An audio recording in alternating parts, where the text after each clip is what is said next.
लेकिन आपको यह निश्चित नहीं है कि मसीह आपके हृदय में वास करता है। आपको यह निश्चित नहीं है कि आपके पाप क्षमा किए जा चुके हैं। आपको यह भी नहीं पता कि यदि आप मर जाएं तो आप स्वर्ग जाएंगे या नहीं। यदि इस बारे में आपके मन में कोई संदेह है तो आपको इसे आज ही रात सुलझा लेना चाहिए।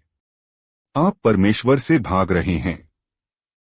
हम में से कई लोग यात्रा करके परमेश्वर से भागते हैं। आप जानते हैं, हम हवाई जहाजों में जीवन जीते हैं जब नियंत्रणकर्ता उड़ने की अनुमति देते हैं। हम होटल या मोटल में रहते हैं और हम हवाई अड्डों पर हजारों लोगों को यात्रा करते हुए देखते हैं। और मैं सोचता हूं, वे सब जा कहां रहे हैं? आज बहुत से लोग अत्यधिक बेचैन हैं कि वे बस एक जगह से दूसरी जगह यात्रा करना चाहते हैं। वे कहीं टिक कर नहीं बैठ सकते। इस गर्मी में मेरी पत्नी और मैं एक दंपति से मिले।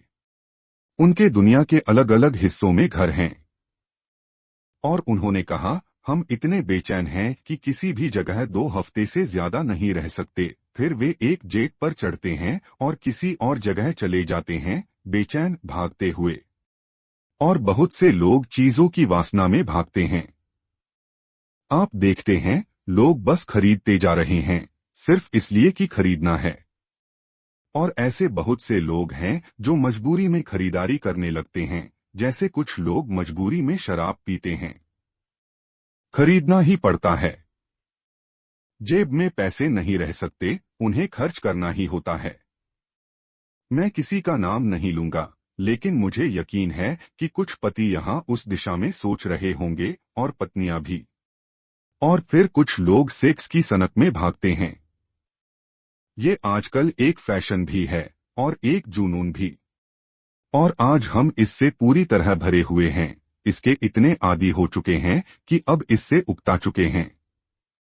पिछली गर्मियों में कई जर्मन युवाओं ने, जैसा कि प्रेस में छपा था, कहा, हम इससे थक चुके हैं, इस अभिव्यक्ति की आजादी और खुली छूट से। और उनमें से बहुत से लोग अब हिंसा की ओर मुड़ गए हैं ताकि वे किसी तरह इससे बाहर निकलने का रास्ता ढूंढ सकें। और फिर हम रहस्यवाद, मिस्टिसिज्म और तंत्र-मंत्र की ओर भागते हैं। जैसे शाऊल, जो मदद की जरूरत पड़ने पर परमेश्वर के पास जाने के बजाय एंडोर की जादूगरनी के पास गया था। फिर है आनंद में पलायन, जो स्त्री सुखविलास में जीवन व्यतीत करती है, वह जीवित रहते हुए भी मरी हुई है। और आज रात कितने लोग ऐसे हैं जो परमेश्वर से भाग रहे हैं सिर्फ इसलिए कि वे अच्छा समय बिताना चाहते हैं, सुख में जीना चाहते हैं, बिना यह जाने कि वे परमेश्वर के लिए मरे हुए हैं। हम भाग रहे हैं। लेकिन बाइबल कहती है, यदि हम इतनी बड़ी उद्धार की बात को नजरअंदाज करें तो कैसे बचेंगे? यह उद्धार क्या है? यह उद्धार है यीशु मसीह का, जो क्रूस पर आया और हमारे पापों के लिए मरना और अपना लहू बहाना। जो पाप को जानता तक न था, उसे हमारे लिए पाप बना दिया गया ताकि हम उसमें होकर परमेश्वर की धार्मिकता बन जाएं। बाइबल कहती है, हम सब भेड़ों के समान भटक गए हैं, हम में से हर एक ने अपनी अपनी राह ली है, हम सब पापी हैं। आदम और हव्वा ने अदन की वाटिका में पाप किया। उनके बेटे कैन और हाबिल ने भी पाप किया। और उन्होंने पाप की इस बीमारी को तुम्हारे और मेरे लिए आगे बढ़ा दिया। हम सभी के दिलों में ये बीमारी है। हम सब दोष के अधीन हैं। हम सबको एक दिन मरना है। और युद्ध मृत्यु को नहीं बढ़ाता, मृत्यु हर पीढ़ी में पूर्ण होती है। आप किस दिशा में जा रहे हैं?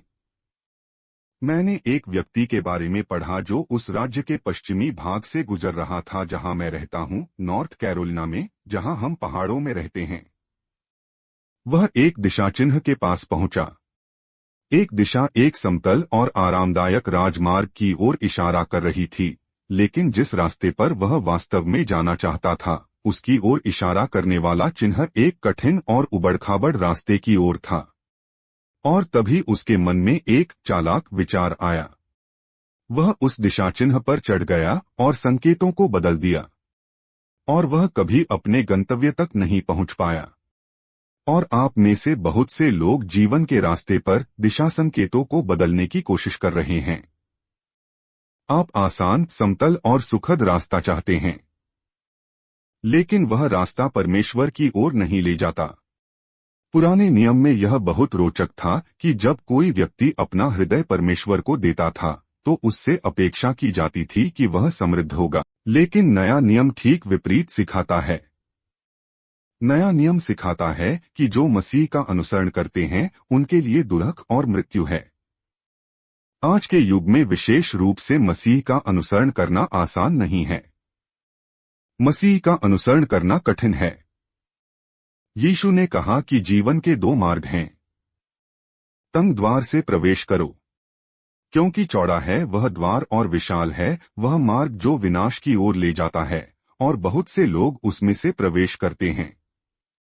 क्योंकि तंग है वह द्वार और संकीर्ण है वह मार्ग जो जीवन की ओर ले जाता है, और थोड़े हैं जो उसे पाते हैं। यीशु ने कहा, नरक की ओर ले जाने वाला चौड़ा मार्ग लोगों से भरा हुआ है। जैसा कि एक पुराने धर्मशास्त्री ने मध्य युग में कहा था, लोग नरक की ओर ऐसे भाग रहे हैं मानो डरते हों कि कहीं वह उनके पहुंचने से पहले ही भर न जाए। यीशु ने कहा, चौड़ा है वह मार्ग, लेकिन उन्होंने यह भी कहा, एक और मार्ग है जो संकीर्ण है, उबड़-खाबड़ है, कठिन है और कठिनाइयों से भरा हुआ है, और उस मार्ग पर चलने के लिए तुम्हें अपने आप का इनकार करना होगा और क्रूस उठाने के लिए तैयार रहना होगा।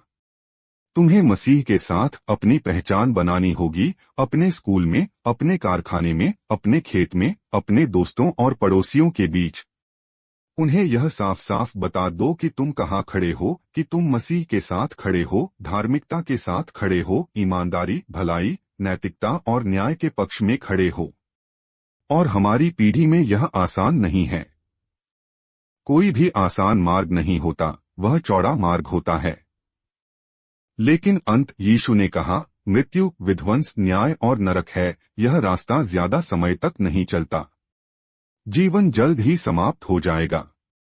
और कितने लोग होंगे जो चाहेंगे कि उन्होंने वह संकीर्ण मार्ग अपनाया होता। और आप में से कई लोग आज रात चौराहे पर खड़े हैं।